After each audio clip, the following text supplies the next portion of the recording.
Welcome to the third annual Production Summit. Now, who has been here all 3 years? Yes, 2 years? And who are my first timers?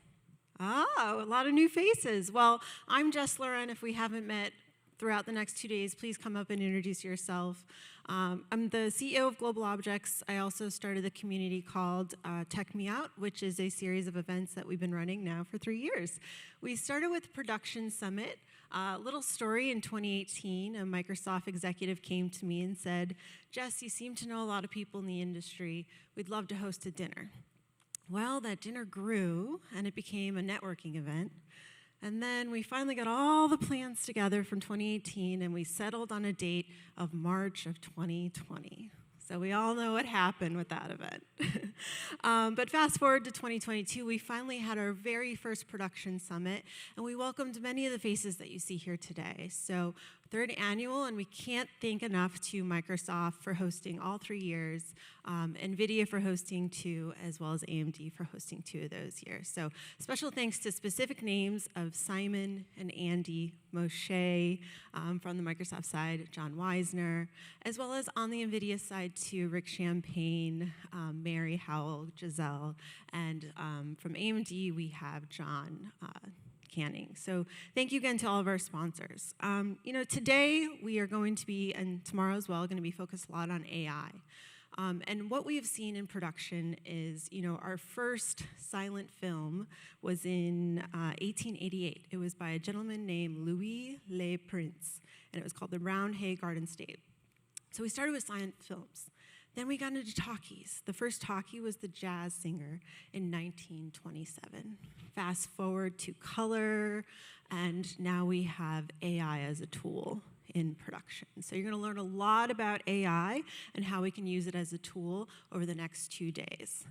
I am a proud member of the Producers Guild of America. I'm also in the Television Academy and the producers, as well as the special visual effects groups. I am on the planning committee for special visual effects, and I'm also a proud member of the Visual Effects Society. And I know we've had a very rough year this past year.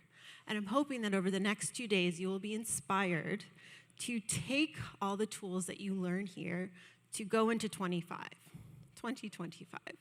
I was at the visual effects party the other day, the holiday party, and the message there was strive in 25. So I just wanted to take that message and put it forward for all of you. So we're about to start our welcome. I am so proud to introduce to you Simon Crownshaw from Microsoft and Rick Champagne from NVIDIA. A round of applause.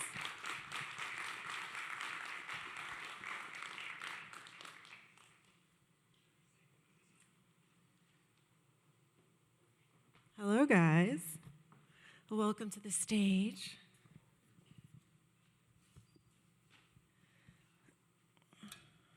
Good morning. Morning. Good morning.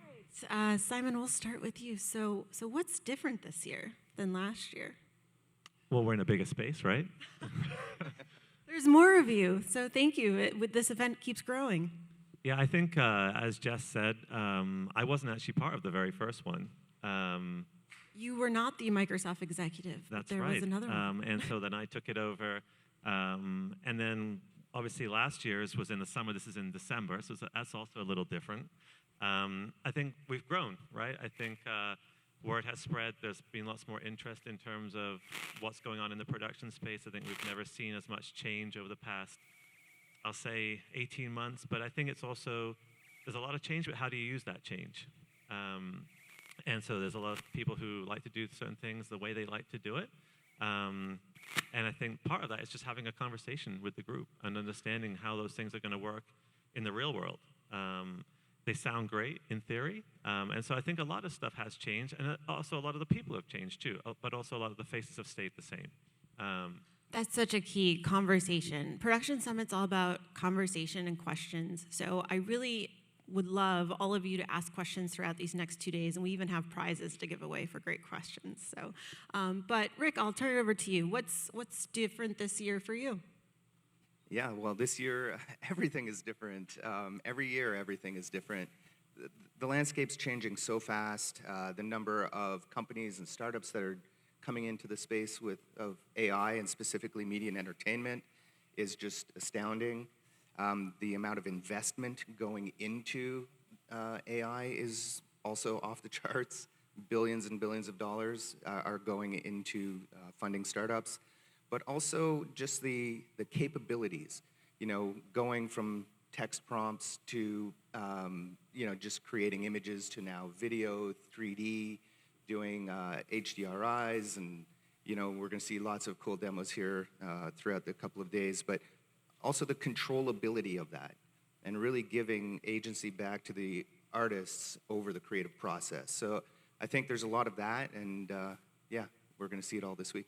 Such a key term there, agency back to the artists, all of you. So how many people in the room have used generative AI so far? And how many have used it towards a project? A lot of you. Great. So we have so many great tools to show you. Why is the Production Summit important, Simon? I think for the reason you just asked that question. I think, it's a partnership between Microsoft and NVIDIA plus AMD and even Global Objects. I think it's important because sometimes we don't find places to have these conversations. We don't always in the same place. Rick alluded to it in his comments just a second ago, right? There's a lot of change, whether it's text to video, video to video, rapid CGI, whatever else it might be. Many of the things that you're trying to work on, that they are complicated. And to figure out how you've not just want to use generative AI, but how do you have the capacity to even apply it at scale to do things on a regular basis? Those things are hard. There's lots of people learning about how to apply it, right? There's sometimes not enough people who understand it. I've never seen change at Microsoft, right? Like I've seen in the last 18 months. It's unbelievable. I think we have a hard time keeping up with ourselves in terms of coming out. So, at Microsoft, we already have, I think, 1,800, 1,900 models that we work on. Some of those are variations of the same model, right? But they're still important. But how do you figure out which model you're going to use? Coming to the Production Summit is an important part of kind of sharing that. I had made a really big deal of the Production Summit being interactive. I love panels, don't get me wrong. But I really wanted people to see the technology. How does this work?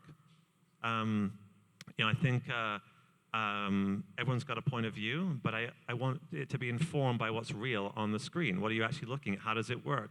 There's lots of people who would feign that they understand it, but I don't think they all do, right? But that's okay. It's always good to ask the hard questions.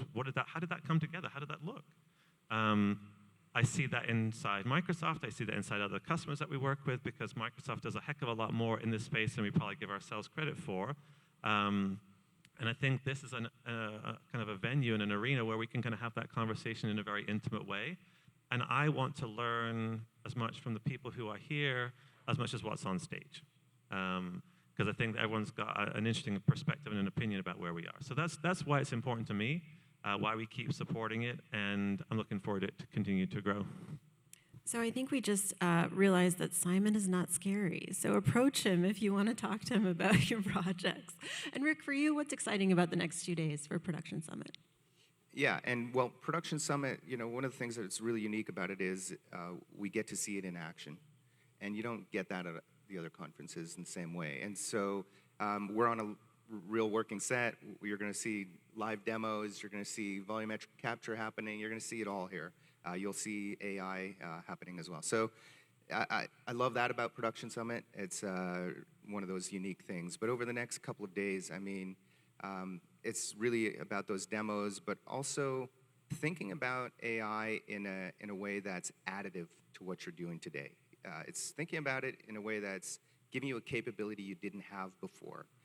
I started at NVIDIA 7+ years ago, over 7 years ago now.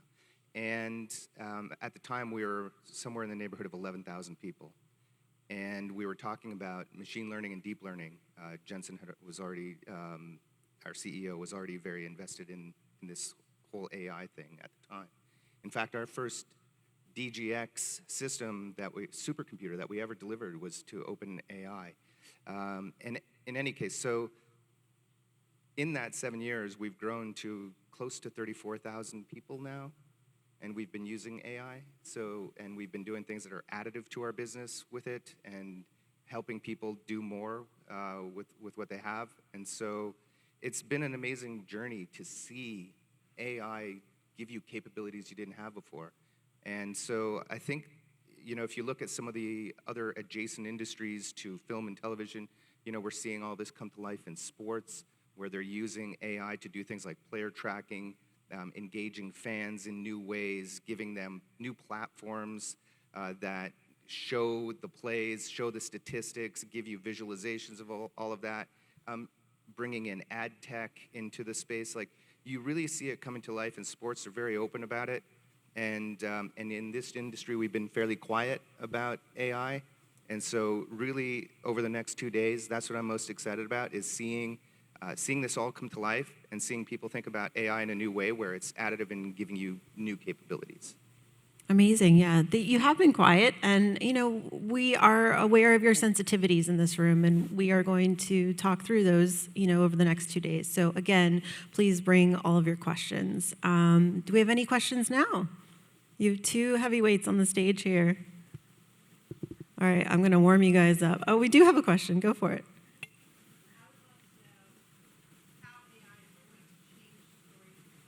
How is AI going to change storytelling and how it changes business models? And we do have a question, Mike. If you just raise your hand, we will get that over to you. Who wants to take that one? I can take it. All right. Look, I think I'm going to start by saying on the Microsoft side, because it's about responsible AI, right? I think there's no question that has to be used in the right way. So a lot of organizations, whether you're the Walt Disney Company or a small startup, I think you're thinking about how that applies. And storytelling always has a human element to it. I think from my perspective, the human-centric nature of storytelling will always be the most important. But do I see AI being able to augment and help tell stories that we probably couldn't have told in a more technical way? I think there are narratives and other things that are now expandable that they were not before. The number of directors, creators, producers, and others, whether that be live sports or others, who are now able to do things they couldn't do before, either because they didn't have the time, or the technology to do certain things. So I think, for me, I think it's going to change storytelling a little bit, but it will always be human-centric from my perspective. I think that's going to be the balance that the organizations in this room and the people that are here are going to have to help continue to drive, right? Because I think there's going to be elements of where, are you going to see things that are truly AI-based? Probably, right? There's going to be AI-driven games and other things that are going to continue to come out, but it's going to be how they engage with humans that's going to be the most important, and understanding how that resonates, right? Because we all deeply care about how we spend our personal time, what we watch, and does that storytelling really resonate with us?